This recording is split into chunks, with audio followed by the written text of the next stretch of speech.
Hey everybody, welcome to Myopia Movies. This week we are talking about possibly the most famous early Coen Brothers movie. This is at least the thing that put them on the map. Masterpiece that is Fargo. And it's funny, we are doing a month later, I guess spoilers, of cold movies, and this more than qualifies. But frankly, this is the thing that inspired the cold movies.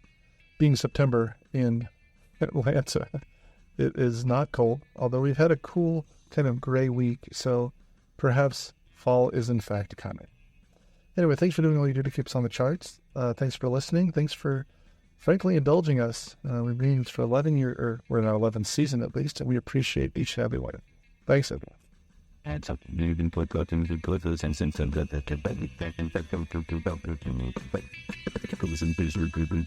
Welcome to Myopia Movies. This week we are finishing off our Coen month.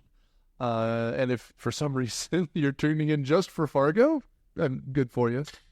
You've started season 11 with The Big Lebowski, Raising Arizona, Hail Caesar, Oh Brother, Where Art Thou, and now Fargo, which for us, we love the Coen Brothers here, and so it was nice to talk about their films. This is the one that really set me I'm like, oh, these are movies. Like this is a good film. So we'll have some time to talk about that.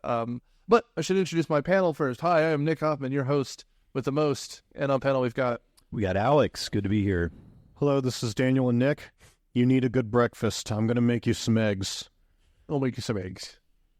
Lauren, oh, geez, I'm just so happy to be here, don't you know? I tell you, there's going to be some bad Minnesota accents on this. Just go with the ya. I can. Oh, yeah? I can do yo. Oh, yeah. Oh, yeah, geez. Oh, yeah. Oh, yeah, damn it. I was so close. Oh, yeah? No, yeah. Yeah.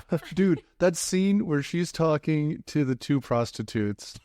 And, kind of funny looking. Yeah. Funny looking. So you were having sex with the little fella. He was it. Oh, yeah. I'm sort of generally funny looking. In a general way. Looked like the Marvel Man. Why? Well, he smoked a lot of cigarettes. So made me subconscious. How do you write? That happens, you know. How do you write dialogue like this? I mean, I don't know if they just go into bars and just listen to people talk for hours and write it down, but the Coens have to have a trick. Well, and I've heard, I believe it was an interview, like a night show, like Leno probably, but William H. Macy was saying that all the ers and us and ums were in the script. And if he put one in the wrong place, they corrected him. That doesn't surprise me. The Coens hate improv. But it's just like the idea that it wouldn't just be an accent, which they all nail. I mean, I think only the wife, the one who gets kidnapped, is actually from Wisconsin, or from Minnesota, somewhere. Like, she's actually from the Midwest. The rest are all doing the accent. Except for Buscemi, who's just Long Island all the time. I think some of the other supporting characters are also from the area, but none of the main cast. Right. And this is a stacked cast. A lot of it's before they were as big as they are. But I already mentioned Buscemi. We have Frances McDormand in the tertiary lead, I guess. Because, again, she doesn't show up till 45 minutes in, and then it's her movie. Peter Stormare or Stormare, or what did he call it? Stormer? I mean, Peter Stormfront. Pronunciation. Stormer. We've got William H. Macy, who I guess is the lead. If you were putting up a nomination, he would be, best lead actor. Yeah. I would guess. But we also have got someone else. Oh God, we're gonna have to talk about the most awkward dinner scene in this. Whatever, we'll get there. We'll get to all of this. But Princess and her high school friend. Oh yeah. That was an awkward one there. Super awkward. Oh yeah. My brain completely ground to a halt. But we're fine. Yeah. We're all fine here. We're fine. But yeah. So who wants to do you want to do the plot? You've got your notes in front of you. Go ahead. Okay, sure. Okay, so I'm not great with names, y'all. I'm sorry, but William H. Macy's character. Jerry Lundegaard. Jerry, thank you. Jerry wants to. He hires these two guys to kidnap his wife, basically. And that's in the very first scene. Is they're meeting in a bar, and it's Steve Buscemi, and so he wants them to kidnap his wife. Basically, it's like a fake kidnapping, and they're asking him, but it's your wife, man. And so you're finding that Jerry is in a lot of financial issues, a lot of financial problems, and his wife and his father-in-law are very well off, and he feels like this is the only way that he can get the money. And so he apparently hired these goons through one of his dealership goons, Shep Proudfoot. Yeah. And he gets there. He has a pretty great scene. And so Jerry tries to go to his father-in-law for an investment, and his father-in-law finally does it, is willing, but then takes it away and won't do it. Help me out here, Daniel, with that investment. So what's basically going on is Jerry stole a lot of money. He defrauded a bank via his father-in-law's car dealership that he works for. And to get it back, he hires these two thugs to kidnap his wife so he can hold her for ransom and then pocket the difference while also paying off the goons. And then a lot of things just end up going very wrong. Totally escalate. This is filmed like a noir. It's very dramatic. There are funny moments, but it's very dramatic. But these are It's a black comedy, for sure. Oh. There's lots of funny moments, but it definitely escalates quickly. Well, there's never a punchline, though. That's the thing. It's just more about the setting and the scenario that's supposed to be funny, because what happens in the movie is actually extremely dark. No, for sure. Well, and these are the most incompetent. Everyone makes the wrong decisions constantly. Yeah, which is kind of the joke of a horror movie. But literally to a fault, everyone's going to make the wrong decision. Yeah, even the rich guy, the rich father-in-law was so in over his head at the end, which we'll get to, of course, later. But everyone is in over their head on every single level except Marge. Well, the comedy, and we're getting into spoilers here because this movie came out in 96. It's 2024. So almost 30 years ago. Yeah, so there you go. When he gets shot, just him groaning, "Oh, jeez," as he falls down. Dude, it's so funny. That's the sort of comedy we're dealing with here. I mean, we'll get to all of it. So Jerry tries to call off the kidnapping. Right. He tries, but he can't get a hold of these goons. Because it's 1996, and we don't have these things sitting in front of us right now. Everyone in this movie you see on a landline. Constantly.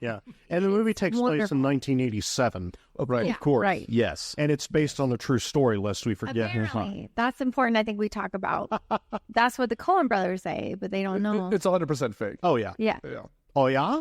Is it fake, I mean, they piled together urban legends and stuff to make this happen. I swear at one point they said it was based on a used car salesman in the 50s who was planning to do this but never actually carried it out. Oh, no, that I believe. I mean, you lived in the neighborhood of a Family Annihilator at one point. That is correct. I think a lot less comedy. Yes, the here in the Atlanta area, well, nationally, really, the Tokars murders. Yeah, those were right across the street from my family growing up. But immediately after we get the black screen that says Polytor, whatever the production company is, working script productions, working title productions, it says this is Polygram and working title. The names have been changed to protect the dead. Yeah, out of respect for the dead. Out of respect for the survivors, everything else is being told exactly as it happened or whatever it was. Which, based on the story, would only be Scotty. Yeah, he's the only one. He's the only one who makes it out alive, and presumably Jerry. But Jerry is film history's biggest sad sack. He even gets captured in a boxers. Oh yeah, trying to climb out of a window in wherever they said it was, Fargo, North Dakota, right? That was somewhere north of Bismarck at the end there. He was fleeing to Canada. He was trying to cross the border, I think. They never let him speak. Everyone's always interrupting Jerry. So I think purposely. So I think part of this was like him finding his voice, because at the end he's like, you know what, or whatever. Yeah, no, I'm going out there and doing a goddamn lot tower. Finally finds his voice.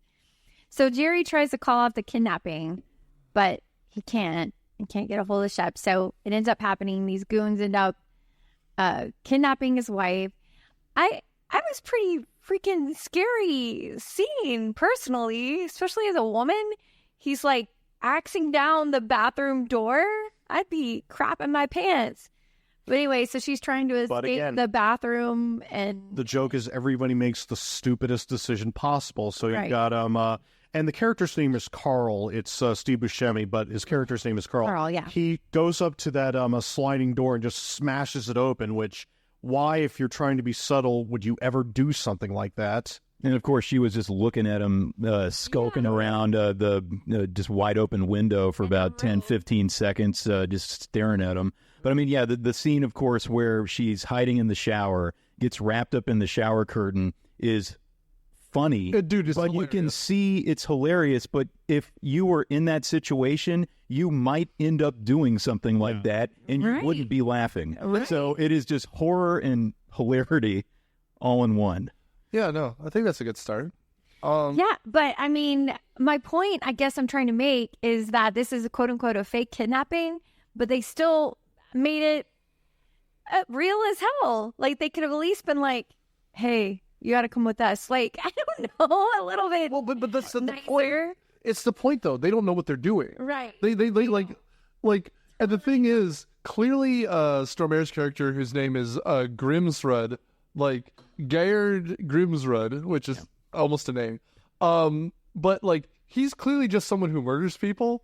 And Yeah. so Steve Buscemi is the person who is the only one who wants to kind of keep people alive. If you pay attention, Geir is the one that Shep Proudfoot recommended to carry out the job, and Carl just happened to be another buddy who has no idea what he's doing.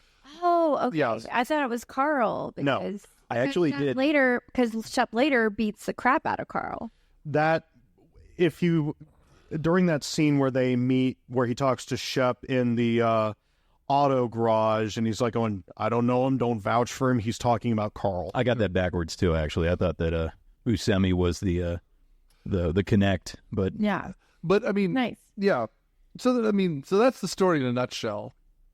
I kind of think we need to start right at the beginning with that bar. Like, Yeah. what's funny is, theoretically, Jerry should have any power in this scene whatsoever, right? Like, because he's the one paying these, call them goons, they're goons, like, for this cockamamie scheme, right? Like, absolutely absurd scheme. Yeah. But they immediately don't respect him. He was supposed to be there at 8:30. Yeah. They mentioned it about 4 times. And- It was 7:30. Oh, you told me 8:30. Regardless, Jerry. there's a mix-up. You already said that. Here, yeah. But it's just, it's funny that he never gets respect of anyone the entire movie. His son doesn't respect him. His father-in-law definitely doesn't respect him. And, like, at work, he's clearly, like, only there because his father-in-law owns the place. Well, there's that scene where his customers are like yelling at him for ripping them the off. true coat. Oh yeah, the True coat. You know, they put that true coat on at the factory. I promise I'm not just going to quote this movie, but you can, and it's very quotable. Was he doing that to try to get extra money, obviously? Oh yeah. I was wondering what that was because about. Or was he trying to cover what he stole? No, I think it's because the way I interpret the scene is he could have gotten it for 19.5, but he's too much of like a pissant to ask his boss to cut the money, because he goes back to the manager and never asks the manager if he can take the money off. And so he's just afraid to even ask for it. Like, I don't think it changes his commission any. He's just a piece of shit. Yeah. Like, and then he gets yelled at because everyone just yells at Jerry. Like, this is the most Rick and Morty movie we've ever done. Jerry's just a piece of shit. With Jerry's Morty, with Jerry's Jerry. Jerry's Okay, I get what you mean. But it's like, Yeah, so they constantly interrupt him like he has no voice. and like, so he shows up to this dive bar, and those two belong in a dive bar. He does not. He looks awkward everywhere, and he has the tan Sierra on the back of the tank. Like, it's just ugly cars in colors that should never have existed. The 80s, man. It is a series of hideous cars. God, those shots from like the production floor of all those cars just like kind of make my skin crawl, because I mean those are new shiny cars for 1987. It's good Lord, they look like they're 80 years old. I know. At any moment, Mulder and Scully could jump into one of those. Like those shows from like the late 80s to the like mid 90s. Just horrible taste in cars. Yeah, like, wood paneling on the side. My God. and they're all shades of precious metal colors. They're all off gold, off copper, off bronze. Like hideous, hideous stuff. And then dignity of indignities. He shows up and his father-in-law is sitting in his chair watching the Gophers game. Was that a real team up there? I don't know. Oh, the Minnesota Golden Gophers, absolutely. He was watching college hockey because that's what they do up there. Oh, But yeah, if you want to get into that accent, you're get into it word Gophers. Yeah, you'd be that's a good one. So the deal they make, and I think this is important because it comes up later. The deal they make is that Jerry's going to give them a new car that he stole from his dealership, and also $80,000. And that they're going to split the $80,000. Right. They get 40, and supposedly Jerry's getting 40 after the kidnapping, and the father-in-law pays the ransom. Well, and so we don't ever know. I mean, Daniel, you laid out the financial thing earlier. Essentially, Jerry has defrauded a bank. Go ahead. So what's happening, as far as I can tell, is this. Jerry stole a bunch of money by faking a loan to a bank. He said he was borrowing money to buy a bunch of cars to sell on the used car lot, but those cars didn't exist, so he just pocketed the money. The bank is getting suspicious because all of his documentation is fraudulent, and they can tell. Yeah, they have no. I can't read the serial numbers, right? Yeah. So what he's doing basically is he's already spent the money. They never say on what or how, but he's already spent the money. So he's coming up with this scheme so that he can get that, what was it, $325,000? Something like that. Some amount like that. He's trying to get that back so that when the bank comes back, he can say, okay, here's your money back, and get a little extra. Well, and it's constantly a hustle because at one point there's this idea to buy land to build a parking lot on, which will take $750,000 apparently. Yeah. Which is a lot in Reagan bucks. Yeah. Like that is a lot of money in Reagan bucks. I remember Reagan bucks when they were circulating in the 90s. They crumpled very easily. That's right. Downward. Yes. Crumpled downward, you say. They were very brittle. I mean, you picked one of them up, it would just split in half. But again, like we go from one scene where people are yelling at him to the scene we talked about a second ago where he's getting yelled at about the true coat. Oh, yeah. The true coat, which is just... The man, like, he's a loser, obviously. He pays someone to kidnap his wife, but he has never had respect in his life. Jerry Lundegaard is just... I'm kind of wondering how he met Jean, his wife. I mean, it's clear that his father-in-law hates his guts. I figured it out. Okay. It's a Back to the Future situation where the father-in-law like hit him with his car and she fell in love with him. Like it's the only thing it could possibly be. Because like he's such Even his father-in-law says, even he goes, Gene and Scotty will never have to worry. Not you. Not you. Like, damn, I was like, savage. which he said without eye contact because he was facing the TV at the time, I think. Yeah. Like, it's just like literally, well, Scotty doesn't have to worry about shit. Like, You recognize the father-in-law, right, Nick? I do. He was John Travolta's boss in Face Off. Yes. Big character actors across the board here. Yeah. Yes. I mean, the husband, we haven't gotten to him yet, John Carroll Lynch. Yes. Who is one of Oh my God, best to do it. Yeah. He's a great character actor. I mean, Drew Carey's dad in the Drew Carey, or brother in the Drew Carey show, but he just shows up and shit. And Zodiac is probably what most people know him from. so good. I'm due for a rewatch. Oh, yeah. It's good. But anyway, we're introduced around here to whatever. Chef Proudfoot and the whole situation. Mm-hmm. He's a mechanic working at this like at the dealership. He's on parole, and this is the one place that would hire him. Which I'm currently dealing with a delership. I believe it. Oh. I believe.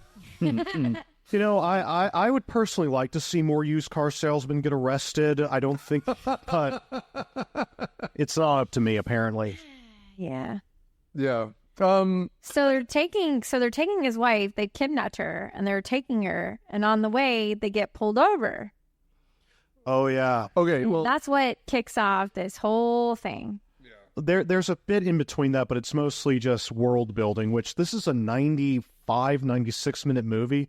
It's real tight, and yet it still has so much in it. I mean, and I will say, like, the hard thing to just obviously summarize, we can't super get into. I mean, we've done movies longer, we've done podcasts longer than movies before, but they just shove all these things together to make it fit so nicely. Like the fact that Peter Stormare says nothing and Steve Buscemi talks constantly. The fact that we start out in a restaurant, I feel, is like an homage to both Reservoir Dogs, which also starts out in a restaurant and the guy doesn't shut up the whole time, to Pulp Fiction, which was just 2 years before this, where again, he's then the waiter that they're picking on at the... Anyway, I just... Yeah, kind of like the fact... letter, I feel, to the Minnesota landscape. Yeah. Like, it is so... You see the one tree landscape all the time. Just the You see whites. driving through it. Like on an old TV, it would blast out your TV screen and it would start glitching out because big there's so much component of white this on the movie. screen. I'm not sure how much... I was reading just interesting, just fun fact, because I like that shit. But they had the year they filmed this, Coen Brothers were mad. It was the warmest winter Minnesota had ever had recorded. So they had to keep going up north. Yeah, the temperature there, it got up to 30. Yeah. So they had to keep filming up north. And so it was a lot more was supposed to be filmed in Fargo, but it wasn't because of the weather. Oh, I bet we haven't they beaten always- that. I bet we haven't beaten that since then, right? It's just, So- it hadn't gotten just- warmer since then. It's just kind of funny to me that they had to keep coming up north. And they almost called this movie Brainerd instead of Fargo. Oh, that would have been a terrible time. Right. It was, But let me recall. it was the second title of this because that's actually where it was mostly filmed. Yeah, very little of it happens in Fargo, actually. The opening scene happens in Fargo, That's it. and that's it. Yeah. I don't know how much of a love letter this is. I mean, I know the Coens are from Minneapolis, Yeah. but so they know the area. I feel like it's a character maybe. It's definitely a character, yes. It's important. Well, I mean, if we're talking genre, then this is almost a Western where the setting is a character. Yes. And a lot of the things like you were describing, and Alex, you were really nailing this, is you have those medium distance shots where they're... Oh, it's just desolation. It's Yeah. just so like a parking lot completely covered in snow except for like 5 planters in a car. I mean, it's like the desert. And we have a few parallel scenes. It's the one where the boyfriend is running away that Peter Stormare, Pete shoots, and then when Margie shoots him, where it's literally the shot from behind, and then they cut the camera to the side, and you just see that it's just an expanse of nothing. Yeah. Like and it's also featureless, which comes into the end of the movie, and is the first season of the show, where how is he going to hide the money? He's going to bury it in snow, and how is he going to tell? There's no landmarks in any direction. He has a windshield scraper. Yeah, that's all. That's the only thing he can do, other than the fact that the snow is now pink with his blood. Have you ever heard Which is that a lot. other urban legend around Fargo? That apparently some Japanese woman, they found like her body like on a highway in Minnesota somewhere. She had specifically come there to try and look for the money that Steve Buscemi's character hides because she thought it was a true story. I read that. No. I read that today. I don't think it's true. Apparently, the woman was severely mentally ill, and there wasn't really a lot of evidence. But after this happened, like a year or two after the movie came out, and after that happened, everyone was like, going, "Oh yeah, she went to look for that Believe money." it. Wow. That'd be a good movie. Right Looking there. for that windshield season scraper 4. sticking up. Yeah. Season 5. Just The looking TV at. show of Fargo is excellent. Yeah. It's really well done.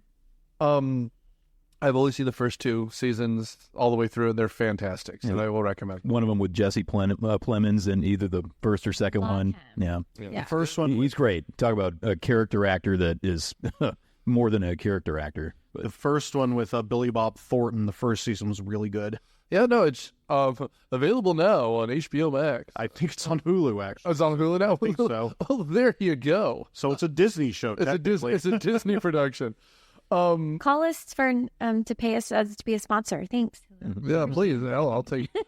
I'll take Disney bucks. They own everything else. Anyway, Well, if you want my support, Hawk, there's a little thing you gotta give me. So I'm gonna turn around, my pants are gonna be off, and then in 10 minutes, we're gonna decide whether or not I will sponsor you. No, I'll tell you what. It was better than the joke I was going to go with. It. There are no Jews on the podcast, are there? Walt Disney in the 40s. Don't look it up. Besides him running over striking animators with his car, that actually also happened. Around here, we get the final insults, so to speak. You mentioned this already, but for a while, it looks like Jerry might actually get the loan from his father. Yeah. I'm also wondering if there is any actual car park or if it's just to pay off his other debts. But they realize, oh, wait, this might be a good deal. So what they're going to give him is a finder's fee. He was running multiple schemes at once to try and cover his whole issue with the bank. But like the thing is, a finder's fee, which 10%, so $75,000, is really good. Should be really good for a middle class family in 1987. But he is in 3 large, Right. He's in a lot of trouble. And so, what I think is probably his best acting, he's realizes that they're going to take this from him. He is furious. And he just goes out to that car. Again, a shot of desolation. This one car and these planters with fake plants in them. Ice scraper. And he gets the scraper and he starts stabbing it. And at this point, he comes home with, again, the groceries. He's always carrying something for someone else. It looks like the same groceries, too. You can see, I think, the celery stalk that's out of it. And this is where he realizes his wife's been kidnapped. This is my favorite scene of his acting, when he's about to call his father-in-law and he's practicing. He's practicing the phone call. Oh, I love that. I love that so. It's Gene. No, wait. And he beautiful. It's as though he's giving himself notes. Yeah. He's getting himself hyped up to call his father-in-law. And like everything throughout this whole, we see the devastation. We don't really get it. Like, you mentioned that they break down the window. At one point, Stormare cuts himself, and he's looking for an unguent. Unguent. He's an unguent. Which is, again, it's such a specific Strange. word. Yes. Yes, it's just a little nugget of strangeness in that whole thing. She tries to get out the window, but can't. So she's unwinding the window, and I remember those stupid windows. But Jerry he's not putting anything together. The man's not smart. We get that. He's not smart. But he's going through the scene step by step, holding the bag still. He's literally holding the bag. And he sees the torn curtains. He sees the window open. He sees that Stormare has knocked out the shelves, and he's practicing. And it's funny because early on, we see her, she's watching her stories. She's watching whatever Minnesota's version of the Today Show was. And they're talking about, we're taking a trip down the Nile. And she's like, oh, we're taking a trip. Like, that like middle-class housewife, like, these are my people. They're talking to me, right? This Oprah's on in the afternoon. But somehow it's turned to snow. Before right? she gets kidnapped, you're only seeing Jean in the kitchen, right? Am I wrong there? Always doing chores. She was in the kitchen, and when she's about to get kidnapped, she's folding laundry. Or right. knitting. She's knitting. Yes, that's right. Like, she's just domestic, period. Mm-hmm. Right? And that's why when something interesting happens to her, she's going to be kidnapped, she doesn't react. She literally is just watching this unfold in front of her. But by the time Jerry gets her, where he gets there and does nothing, the sun has been gone. We haven't mentioned Scotty because Scotty is an afterthought to everyone in the movie. Oh, geez, Scotty, yeah. He's got I'll talk to him. He's got a C in something. We don't know what. He got a C, and so he can't try out for football. And he told him Hockey. We're in Minnesota, damn it. He can't try out for hockey. And he tells his mom to fuck off or whatever. And, Scotty, language. The way that... Oh, God. The way that they just all, like, light up like, oh, gosh, oh, gee. Like, this Midwestern politeness just gets me every time. Midwestern nice, I think, is really a thing. And William H. Macy's just like, oh, gosh. Oh, gosh. Like, but at this point, we see the criminals be, like, truly cruel, right? Like, this is where they get pulled over because he forgot to change out the plates. And he tries to bribe the cop. The cop says no. So Stormare just literally reaches over Buscemi and shoots him. Yeah. And this is a shot out of, God, I don't even know what. It's like a shot out of Goodfellas. Like, because all you see is blackness and the red brake spots and the... Yeah, and the blood that's gushing up from the head. Yeah. Yeah. And then, of course, Oh, daddy. and Daddy. they kill two more That's all he people. can muster. Well, what's funny is, I mean, the way the scene unravels is he has to take care. Buscemi has to take care of the body, which means just dragging it off the road. Which is funny because he's He's the little guy, and he's not doing well. Yep.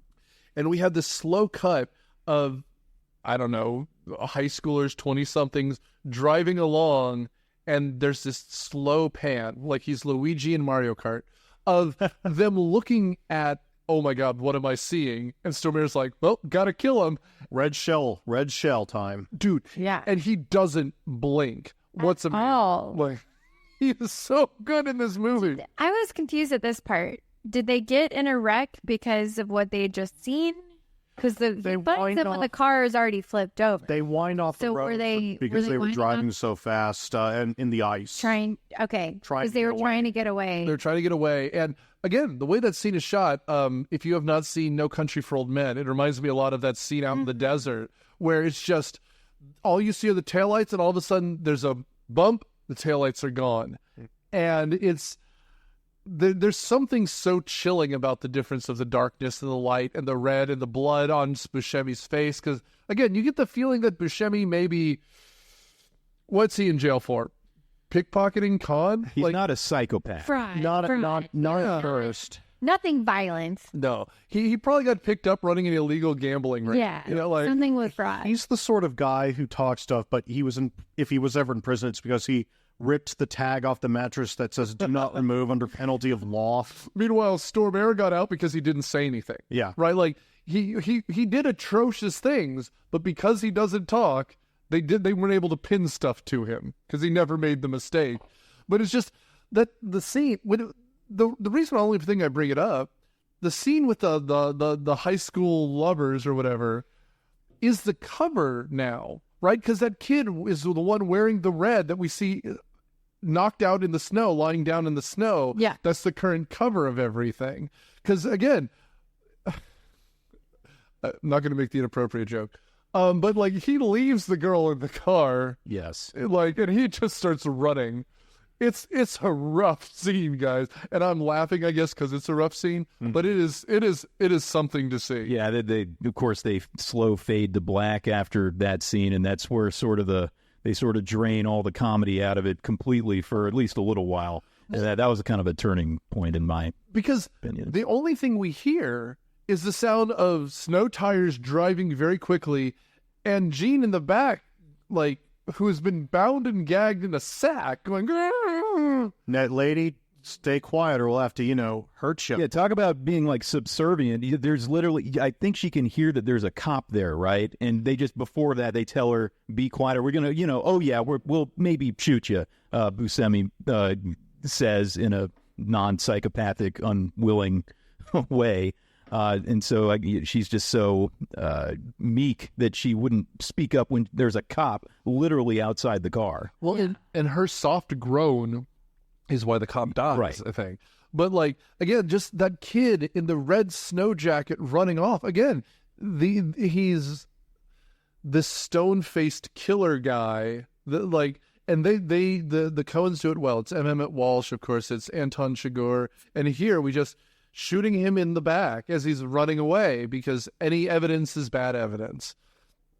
And he shoots the girl in the passenger seat who's stuck underneath the dash. Like, fantastic. It's dark, it's brutal. Yeah. And you see him again, it's a Tarantino shot where you just see the gun at arm's length, fire 3 times, then we cut to a commercial break and we get introduced to the greatest character, Margie Gunderson. And again, this is a 95-minute movie. She's introduced at minute 30. Yeah. We're a third of the way through this thing, and then she steals the damn show. Totally. And From the opening scene, both her and her husband steal the damn show because it, like, in just 2 minutes establishes their relationship. Her as the kind of Philip Marlowe detective here, except she's a Minnesota woman. And then John Carroll Lynch as, like, the doting husband.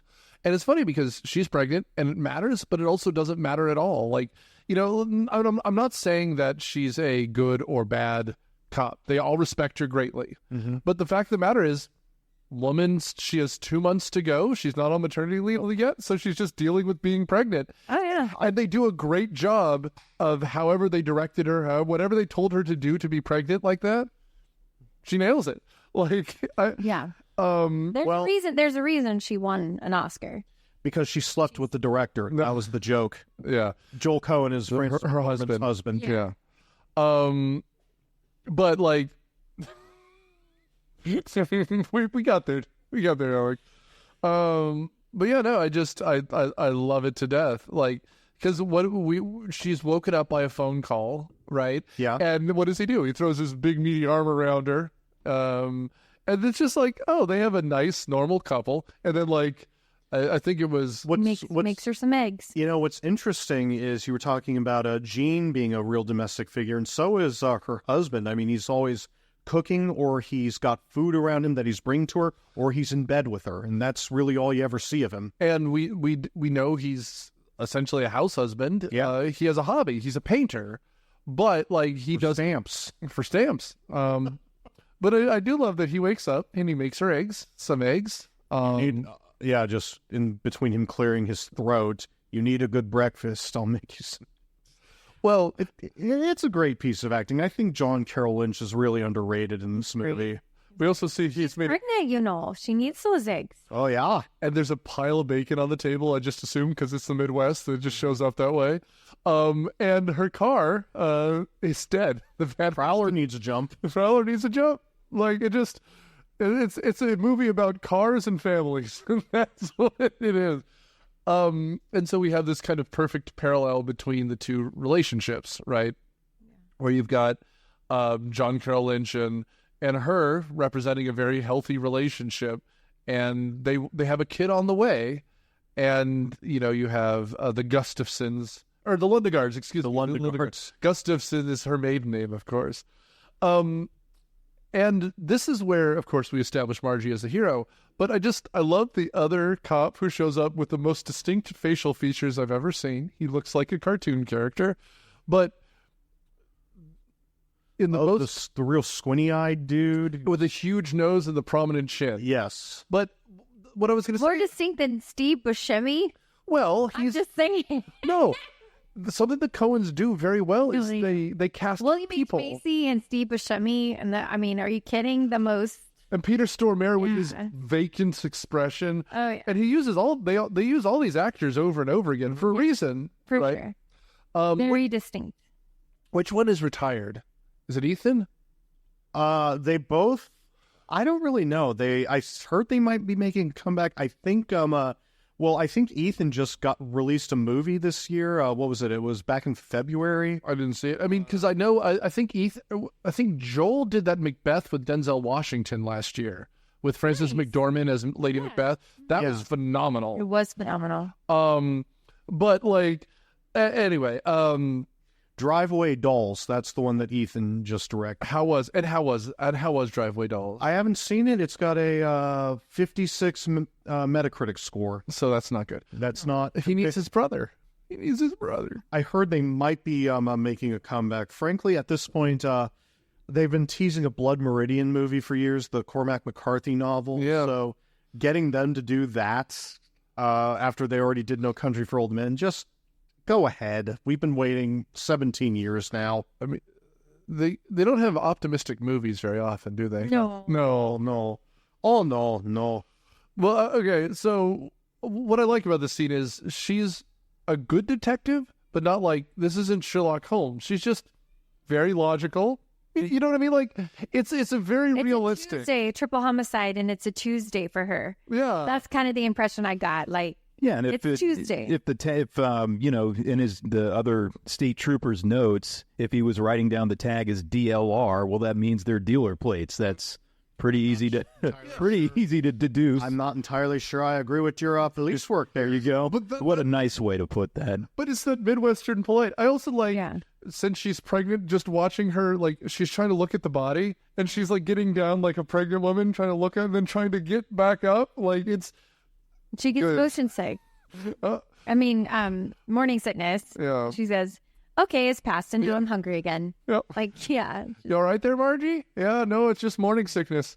Have some Just eggs. gonna barf. Gonna barf. I'm hungry again, looking at 3 corpses just on a early morning. I also just like her. This is stupid, but the way that they show her driving and talking, because it's the second to last scene of the movie. Also, it's her best acting is that second to last scene where she's just driving Stormare in the car and she goes, "All that for a little money. It's such a beautiful day." Like, and her voice is breaking. Like, you can see the emotion in her face, and it's just, again, outside it's bleak and white and cold.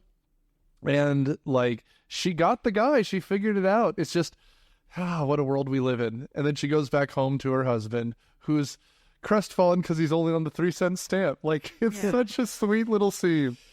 Yeah. I also like how, while we're here in the scene, everyone knows each other in this world, because they're like, I forget the guy's name, Joe. You think Joe's in on this? No, I got to get him, my husband, some night crawlers. He's going fishing on the lake. Oh yeah, that's right. Like, that's so.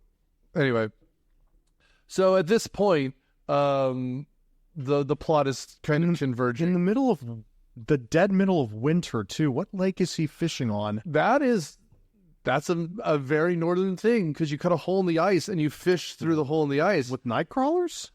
I don't know about the night crawl. I'm not going to pretend to understand fishing. I've read a river runs through it, but past that I can't help you. However, I know you cut a hole in the ice, you put a little shack over that hole, and you can literally have like a heater in there, like, because the ice is so thick. But I just have a feeling that was something invented as an excuse to bring up a 12-pack of Molson's with you, and then by the end of the day, I was just out fishing, and okay, gonna barf. That's probably part of it. I was going to say, and also that I think is the joke that we get, because they go to like Old Country Buffet and they're just getting piles of meat. And the cop goes up, "Oh, I thought you were going fishing today." Because, of course, Margie told everyone that he's going fishing. Mm-hmm. And he goes, "Going after lunch," because he had to have a 20,000-calorie lunch to pat him from the Molsons. This is Wisconsin. Milwaukee's best. Minnesota, you mean? Or Minnesota. Is Milwaukee's best? Or I saw there was a Miller Lite, was it like Miller Original? And it was like the billboard said, "Is it this town wasn't cold enough?" And it had a Miller Lite sign back there. Schlitz still around in 87? A real sign. Schlitz is still around now. It's still around now. It sure is. Oh, you can go to a gas station right now. No, I don't think I shall. You can get yourself get something of a alcoholic level 8 to 9% or more that does not taste good. No, Schlitz was 8 to 9%. I always assumed like Schlitz and Billy beer were just kind of the same thing. Schlitz ice. I don't see the regular Schlitz. I see like the high gravity Schlitz. Okay. You'll see They're that. called Schlitz yourself. Yeah, high gravity. Schlitz. That's playing But fire. it's interesting because it does feel like a small town. Like everyone knows everyone, right? And everyone knows knows everyone's business. Yeah. But this is like a major crime, and they're not really acting like it's a big deal, or like I don't know. I mean, by the end of this, Stormare is going to kill 5 people, I think. Like, although I guess one of them Buscemi kills, and they just don't realize it. But like. It is. And we're told it's Brainerd, the home of Paul Bunyan and Babe the Blue Ox. That statue. Yeah, those statues are real creepy. And you can look these up. That one's is distinct. It's carved out of wood, but there are a bunch of statues modeled on them, sold by an advertising company called Muffler Men. And so now you just see the Muffler Men holding up random things, because they're just guys with their arms out, and they used to be holding mufflers or tires. And so now they're like, "Here's a toothbrush one." And there's one up in where did I see one? Alpharetta, and it's just a guy, and there's just one holding up a tire, and I'm like, Muffler Man. Yeah, no. And so Babe the Blue Ox and is the name of the brothel. Yeah, it's the name of the cheap hotel. Oh yeah, where they do get prostitutes to watch the Tonight Show with during that one scene. It's something. Yeah, I like the big, just white, dead eyes of the Paul Bunyan statue, just staring straight ahead into the nothingness. That is, that they made a point of showing that a whole bunch of times. I mean, there's a lot of different scenes in this movie, and it seems kind of boring to just recap every single one like that. And they're all great. I mean, that scene with the cop that was with the big nose going and talking to that guy as a witness who saw Steve Buscemi passing by. Great scene. Not really something that you need to discuss right now. One thing I do want to discuss is the scene with Frances McDormand meeting her old high school classmates for lunch. Yeah, so this is after she talks to the prostitutes, but she gets a phone call like early in the morning. Yes. Right? What's the guy's name again? Did Mike Yamagita, I believe? Yes. That's exactly what it is Mike Yamagita wakes her up and says, "Hey, Margie, it's Mike. I saw you on the TV," which is, there's so much 1987 stuff going on in that scene because, like, how did he find her? She's probably not listed under her maiden name, so he's just a real creepy guy. But again, that Minnesota nice, like, he woke her up, he's calling late, and she's just like, "Anyway, how are you?" Like, just, And so how are you doing? the whole departure with that is not anything to do with the plot. It's just a little departure with a little bit of darkness involving someone's psychiatric problems that they just kind of sprinkle into the middle of the movie as if it needed to be darker as well. it's very strange because, like, It adds to the darkness for sure. Yeah, what do you think It the doesn't move point the of the plot. scene was then, Daniel? Oh, the scene with the Mike Yamagita. at the buffet.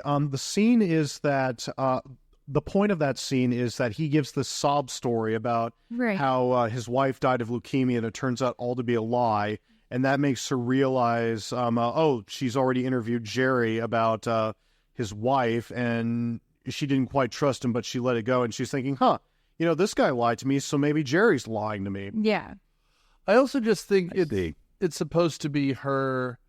I'm not saying she's enjoying the celebrity, but, like, the fact that now this is a big story, I think she enjoys it. The scene is very strange. And yet, like you said, it's set dressing. Yeah. This movie is tight. It has a purpose. You realize who she is throughout this movie, because eventually, the baby's going to bed. The woman is who's she talking to at the end? I'm going out of town. Oh, Mike Yamagita. Yeah, just like an old friend, maybe, I think. And then she thought she'd be able to meet, but didn't. And he goes, "Oh, he was stalking her. She had a restraining order against him." Well, and Daniel, I'm glad you tied that together for me, because actually when I think about it, and, just William H. Macy's character is just all the more a sad sack. Mike Yamagita was a much better actor than William H. Macy is, and his acting as the character just gets, it's bad the whole movie, and then it just gets worse and just falls apart completely. He can't even keep the veneer of any of this making any sense, especially. Yeah. Well, and again, like, for her, it's another scene of the pregnant woman's supposed to be eating. Yeah. She's just sipping her Diet Coke or whatever, and it's so awkward. It's one of the most awkward scenes in cinema history. He tries to sit on the same side of the table. Yeah, I liked you back when you were on the other side, which, yes. Yes. And, Oh, no, just so I don't have to crane my neck so I can see you. and you get the feeling he bought the suit just for the date, and he's going to return it tomorrow. Yeah. And this is definitely a date for him. For him it is. I mean, yeah, he's just... that. There are some characters in cinema that just make you want to take a shower afterwards, and he's definitely one of them. That's right. But, okay, so just to catch up the plot, at this point, they've raised the money to $1 million. It's not $80,000 anymore. The money's gone. Well, Jerry was lying about it being $80,000 in the first place. That was just to trick Buscemi and Stormare. He was going to pocket the rest. But they've raised their fee too to the full 80 because people have died at this point. Blood has been spilled, Jerry. It goes beyond God's laws or whatever that was, which is a lot. but we've now had like the parlor scene where they're all trying to get the money together. They're trying to figure it out. But Margie, her police work, the reason she's actually supposed to be in the Twin Cities is to talk to Shep Proudfoot, and this is where she first meets Jerry. Yes, because she goes to the dealership, and then Shep realizes, who's on parole, she's asking about a phone call he got at like 4 o'clock in the morning. Now, I don't believe ya would forget a phone call like that. But, and then afterwards, Buscemi gets the absolute snot beaten out of him by Shep. But yes, that is the first time they meet. After he goes to a Jose Feliciano concert, which just tickles me to know it. Who is With that? an escort. He's the guy who sings Feliz Navidad, among other things. But he is a blind Mexican guitarist, and he is he's a great musician. But that's why they make the joke. What is he, deaf or something? No, he's blind. You're right, right, okay. But the idea that he buys an escort to take him to a concert, and then in one of the most embarrassing sex scenes, she's like, "Oh yeah, that's real good," and then the Shep Proudfoot throws her off, and then picks up tiny Steve Buscemi and throws him over a couch. Oh, he does way more than that. There's like choking, whipping him with a belt. It's many times brutal. And then the next John, who's waiting out in the hall, gets shoved against the wall several times. Hey, what are you doing? It's just brutality. Proudfoot is him pissed off is so funny because Buscemi is so much smaller of a man. Oh god. And for a movie with 2 sex scenes, both of which are kind of embarrassing, this just takes the cake. It's so funny. It's pretty great. Meanwhile, And he asks her too, so do you like the business? Or something? hell, Like, if you've been in it, What are What you are you talking talking about about? right now? Well, that's where he quotes Clockwork Orange because the Coens have to quote Kubrick somewhere in their films. Oh, that's what that's The old in out. yeah. That's what that is. But yeah, like the end of this is such a bull rush. So, what do you got? Is there anything you want to touch on before we get to the end of all this? Oh, what else is there in this movie besides everything? At this point, if you haven't decided to check it out, you should. But I think, we should get to the ending, which at the time, I was a kid when this came out, so obviously I didn't see it. But I remember people kind of talking about it, like, oh, that ending, that was real shocking. Yes, it was.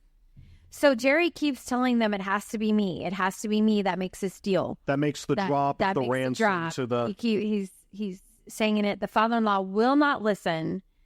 So he goes by himself to meet Carl. Carl, right? Yeah. And Carl goes, "Who the hell are you?" Yeah. They both are trying. I think just like My daughter. Jerry, when he was practicing calling Wade, his father-in-law, earlier in the movie, Wade in the car is practicing his Dirty Harry, basically, twirling a gun and like what? daughter. And at that point, you realize this guy is way over his head. He's not going to go well. Well, and again, none of these characters are respectable. Like, No. He's the rich guy with all the money, and he doesn't know anything that's going on. He believed Jerry for way too long. I don't know how you could. He believes that he's the guy who can solve everything himself. Well, and like by this point, we've also had Carl who got told off by a guy asking for a parking ticket, right? like it's just like these are not top men. Like none of them are truly, and like obviously the dad has some sort of leverage because he's wealthy. But he's no more competent than anyone else. An idiot. Yeah, he needs Stan Grossman to tell him if something's a good deal. That was that character's name. Stan Grossman. And so, like, anyway. He gets... Carl kills him. He shoots him through the chest, but he's not dead, so he shoots Carl through the face. I've hit this every time, but that's fucking brutal. Like, the whole rest of the time, he's holding his jaw, bleeding substantially. Yeah, how he gets out of the parking garage and he goes, "Can I have your ticket?" He goes, Oh, geez. yeah. flicking at him and shot the fucking face. It's great. I mean, I think I guess the maybe sort of the rock bottom of Jerry's descent is he comes up on Wade's body. Yeah. And it's a shot from behind the car, and he just pops the trunk, and it's like, come on, my God, man, give up. Just give up. Why are you covering up someone else's crime? You're not even associated with this yet. Well, yes, you are at this point. Since he's the guy who hired them, he'd be liable legally for anything they do. I guess, but at this point, just go. Just leave. Just digging a bottomless hole. It's hard to watch. Because he's an idiot. Yeah. That's the thing a lot of true crime podcasts don't get right, ladies and gentlemen. They try and pretend that everyone that they talk about is a master criminal who's always just one step ahead of the law. No, they're fucking idiots. Yeah, and again, like, Carl, who shoots the guy already, doesn't deliver a death blow, so he gets shot in the face, and then he shoots the guy 8 times, but leaves the gun, takes the money. It's just, everything is bad here. He doesn't think any of this through. And then, like you said, Jerry, 10 minutes too late, comes across the corpse, and that's where we get another, oh, jeez. But the scene that's, I think, where he does his best acting is right here, where he's sitting down in the front hallway on the little bench there to take his boots off, and then Scotty re-enters the picture. Yeah, Stan called twice, and he goes, yeah. You gonna call Stan, Dad? No, I think I'm going to bed. Like, it's just things are so far out of his control. He's got nothing. Like, it's really good. It's incredibly well done. But at this point, Margie is closing in because Stormare has been allowed and an asshole, and I guess so is Buscemi. We don't know what Carl is in all this, but they called the cops because Carl was trying to get a prostitute from a bartender, and Stormare is just being a loudmouth. Stormare's being a loudmouth? So that's like Carl's being suspicious. Yes, Carl's being a loudmouth. So they start doing the drive around, and that's where we see. Well, she goes back to the dealership, Margie does, and interviews Jerry again, and that's where he gets all indignant. She's traced the car at this point, the tan Sierra, back to his lot. He keeps trying to deny that anything's missing, and she's like, no, I've got proof. I mean, what's going on here? She's like, and then Jerry gets all indignant. It's like, I'll tell you what I'll do. I'll go out there and do a damn lot count or whatever. And then what does he do? And he flees the interview. He's fleeing the interview. And then she's trying to dial an outline. Like, she picks up the phone. She's like, how do I get an outside? All right, here we go. Like, before he fled, he was still fiddling with the serial numbers somehow, was he not? Yeah. I mean, it's Jesus. he can't figure out the con he's dealing with at the time. And remember, at this point, the bank's con him too, and has told him they're turning it over to the legal department. And he's seen that his father-in-law is dead, and he's still working on his old con. Like, at this point, the game needs to change. The only other thing I guess I should mention between here and the end is this is where he buries the money. Yeah. This is where the money gets buried. And whoever did their makeup did a great job. Like, his hands are bloody, his shirt is bloody, his face is bleeding, and he's like, put toilet paper against. And it's sticking to his face. Yeah. But he digs out the hole next to a random piece of fence in the middle of nowhere. And it's this huge case of money. Like, it's massive, massive, massive. And this nothingness.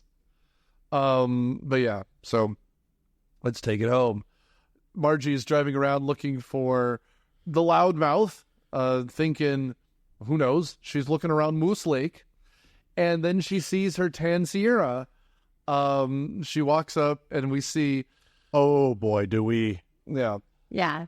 This is a famous scene. By this point, Buscemi has come back, tried to split the money, right? The 40,000. He's taken the 80,000 out and split it with Peter Stormare, and then he says, I'm keeping the car because I got shot in the face. Then Stormare's like, no, you owe me another $10,000 for the car. Which, you have $1 million. Give him the money. Exactly. He's an idiot. And by this point, we've seen that he's shot Jean. Jean is also dead at this point. Well, she wouldn't stop screaming. Right. But yes, Jean, the wife is dead at this point. And we get the greatest smash cut in film history, which is are we square? And he's walking away, and then we just see Stormare with a hat and an axe hit him right in the neck, and then it cuts to black. Holy shit. Every time. I've seen this movie maybe a dozen times, half dozen times. Every time that scene, it's just because it's a 2-second scene. The door opens. What are you? Oh no! It just gets hit across the neck. Yeah, I thought he might shoot. I haven't seen this in a while. I thought he's just going to shoot him in the back or something. No, he's going to face up to him and just destroy him with a sharp object. It's wow. It's amazing, and this is where Margie comes across him, and the scene unfolds. For a movie that moves so quickly, this is a glacier's pace. Yeah. And she's just walking along the edge of the lake, and then you see this blood spray, which makes no sense. And you hear, there's no music. All you hear is the diegetic sound of, oh my God, of a wood chipper. And he's shoving something in, which we established later is a foot. It is, yeah, with a sock still on it. Oh my God.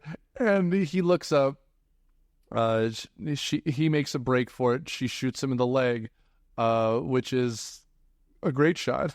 I mean, that's your Dirty Harry moment right there, because that's like at 200 feet that she gets him right in the knee. Yeah. And again, we can't forget she's pregnant, so she's trying to balance her weight as she walks down onto the ice, like counterweighting. It's just... And it's the cavalry's on his way, but she has to make the shot, and she does, and it's so good. I bet you that was the little fella. Yeah, that was your friend in the wood chipper there. That's a shame. There is so much blood, by the way, during this scene. So much blood. And it's like against the snow, the white snow, it really stands out. This was the famous, because this had never really, this was unique. This was a unique scene. Yeah. I mean, I don't really know what else you say about this. It's definitely something that would belong in Seven or another thriller like that, but here it is in the middle of Fargo, and it's just at this point so absurd. It's honestly, it was almost impossible not to laugh at it. No, it is, and this was that thing. This is '96, I believe. That if you knew, you knew. Like you had to see this movie because of this. I think Seven's the next year. 7 was the year before. 95. Yeah, it was a shocker. And that's why we almost need Margie to tell us what we're supposed to get from this, right? Like, because by this point it was for $40,000, he's willing to kill all these people because life means nothing to him. So Peter Stormare kills 4 people in this movie? Kills the cop, he kills the 2 lovers, he kills 5. Jean, and he kills his partner. 5. And then Buscemi killed the dad, but they don't know that yet because it's still in the trunk of Jerry's car. Right. And the parking lot attendant. That's right. Forgot about him. Oh God, can you imagine this? And again, like she's just, because for her, she's a local PD in the middle of nowhere. This is probably the worst thing she's ever going to deal with. And it's such a beautiful day. Like, oh, yeah. It ties it all together so nice. And then there's a quick scene where Jerry gets arrested while he's in Bismarck, I think we said. Bismarck, North Dakota. And Mr. Anderson couldn't go farther than Anderson. Like, that's so...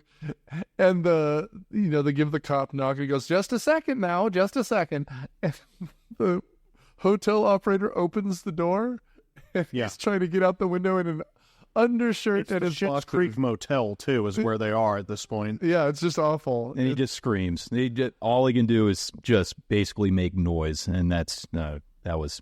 Well, he's going to prison for the rest of his life. I mean, well, and we end with a scene of them in bed, right? Talking about how his painting is going to be on a stamp, but it's the 3-cent stamp.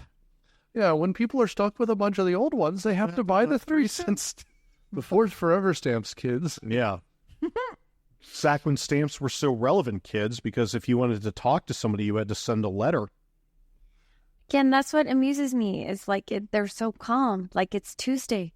Yeah. I mean, it's just... I wouldn't think there would be a lot of crime in Brainerd, like that this isn't what they deal with all the time. But hey. I think that's, again, I just think that's part of the joke. Yeah. It's just, and there's just something so simple about, like, she doesn't take it home with her, right? Like, it's they have a wholesome family life, which is what Jerry could never deal with. I don't know. Like, it's an interesting parallel in the way that, and I was talking, by this point we've done it, but it's funny. It reminds me in some ways of A Brother Where Art Thou, where you have Ulysses Everett McGill, who's a con artist, and he's lost his family. And so all he wants to do is kind of get it back. But even then, he's trying other cons because you can't learn. That's much more lighthearted than this one. But there you go. That's pretty much the end, gentlemen. Ladies, what were your final thought? Lauren, start with you. No, I love this movie. I think it's great. Really well done. I mean, Frances McDormand, I think there's a reason she won an Oscar. It's just really well cast, really well done. I enjoyed, it's been a while since I've seen this, so it was great to revisit. I mean, this movie is almost 30 years old, and there's been so much written about it and said about it. I'm not sure what I can add. If you haven't seen it yet, you should. It's hilarious. It's at the same time dark. It's a great thriller. It's so many great things packaged into this one little tiny box, and there's something that you're going to like in this. Yeah. I think it just sort of yanks you from watching people get mangled and just horror to, talking about the minutia of like a stamp with mallards on them. I mean, and then just horror and hilarity.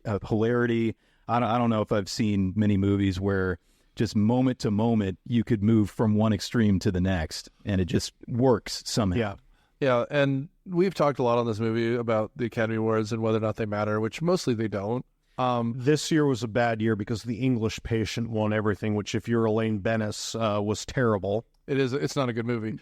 But I will say, like, this, on the other hand, I would say is a masterpiece of filmmaking that I think you could put in front of anyone and they'll acknowledge is a good film. They might not get all the subtle things, but this is how you introduce people to cinema. Like truly, like, and we keep saying like horrible things and funny. Like, they also could have done this without the accents. They also could have done this without the jokes, and it would have just been dark and brutal. If you've seen it, LA Confidential is kind of that way. There's not a lot of levity in that very dark film.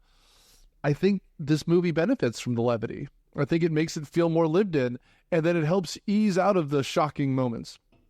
However, I guess, obviously, I recommend it. As we are recording, it is currently on HBO Max. So if you have not watched it on Max, hopefully it's still there. If not, you can find this pretty easy. It's always somewhere. Thanks, everyone. Myopia Movies is a podcast production of Dude Letter Podcasting and is produced by Nick Hoffman. It is edited by Nerd Trinette and Daniel Suttis and is hosted by Nick Hoffman, with production assistance by Matthew Quinn, Daniel Suttis, and Nerd Trinette. The theme song is Surf Shimmy by Kevin MacLeod from Incomptech.com. Licensed under the Creative Commons by Attribution 4 license, Creative Commons /licenses by /4.0. Thanks.